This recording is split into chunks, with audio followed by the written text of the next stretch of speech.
मित्रों, महाभारत की कथा का जिक्र दुर्योधन के बिना अधूरा है। इस युद्ध का सबसे बड़ा खलनायक भी माना जाता है, क्योंकि कहीं न कहीं महाभारत का युद्ध दुर्योधन की सत्ता लालसा का ही परिणाम था। वैसे तो मित्रों, आपको ये ज्ञात होगा कि सूर्यपुत्र कर्ण दुर्योधन का सबसे खास मित्र था।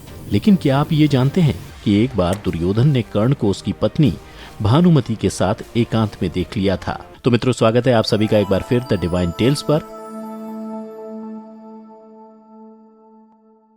आज की इस वीडियो में मैं आपको बताऊंगा कि अपनी पत्नी को कर्ण के साथ देखने पर दुर्योधन ने क्या किया था। तो ये जानने के लिए इस वीडियो को अंत तक जरूर देखना। मित्रों, जैसा कि आप सभी जानते हैं कि दुर्योधन धृतराष्ट्र और गांधारी का पुत्र था।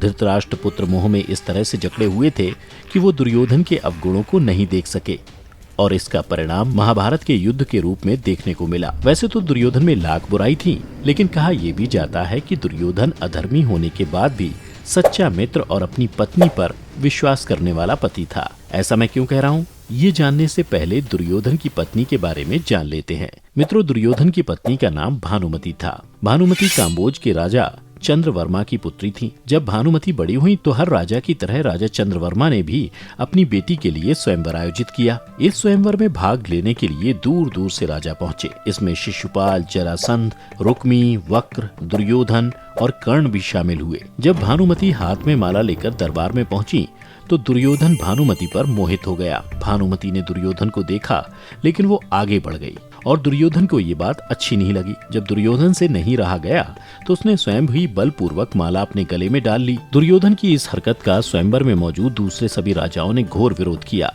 यहाँ तक कि कई राजाओं ने अपनी तलवारें निकाल ली। तब एक सच्चे मित्र की तरह कर्ण ने दुर्योधन की मदद की। दरअसल कर्ण ने आगे बढ़कर सभी राजाओं से कहा कि जिसे परेशानी हो वो पहले मुझे पराजित करके दिखाए। मुझे पराजित करने के बाद दुर्योधन से युद्ध करना। कर्ण की ललकार सुनकर दूसरे राजा तो पीछे हट गए, लेकिन जरासंध नहीं माना, जिसके बाद 21 दिनों तक कर्ण और जरासंध के बीच युद्ध चला और अंत में कर्ण की जीत हुई। मित्रों, भानुमति को हस्तिनापुर ले आने के बाद दुर्योधन ने उसे ये कह के भी सही ठहराया कि भीष्म पितामह भी अपने सौतेले भाइयों के लिए अंबा, अंबिका और अंबालिका का हरण करके लाए थे।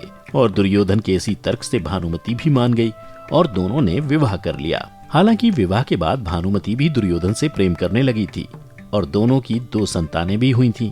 दोनों ने पुत्र का नाम लक्ष्मण और पुत्री का नाम लक्ष्मणा रखा था। मित्रों, ये भी बता दूं कि दुर्योधन के पुत्र लक्ष्मण को महाभारत के युद्ध में अभिमन्यु ने मार गिराया था, जबकि पुत्री लक्ष्मणा का विवाह श्री कृष्ण के जामवंती से जन्मे पुत्र सांब के साथ हुआ था।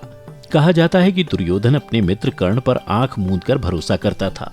वहीं दूसरी तरफ वो अपनी पत्नी भानुमति से भी बेशुमार प्रेम करता था। जब वो आखेट पर जाता था तो भानुमति को साथ लेकर जाता था। यही नहीं, कुछ ही दिनों में कर्ण और भानुमति की भी अच्छी मित्रता हो गई थी। मित्रों, एक बार की बात है, कर्ण अपने मित्र दुर्योधन की अनुपस्थिति में भानुमति के कमरे में जा पहुंचा। भानुमति और कर्ण मित्र थे तो दोनों चौसर खेलने लगे। तभी अचानक वहां दुर्योधन आ गया। अपने पति की आहट सुनकर भानुमति डर गई और चौसर से खड़ी हो गई। दुर्योधन के आने से अनजान कर्ण ये सोच बैठा कि भानुमति हारने की वजह से उठ रही है, जिसके बाद कर्ण ने भानुमति का आंचल खींचकर उसे पुनः बैठाने का प्रयास किया। कर्ण की इस हरकत के कारण भानुमति का आंचल फट गया और उसके आंचल में लगे मोती टूटकर बिखर गए। मोतियों के बिखरते ही दुर्योधन वहां आ पहुंचा।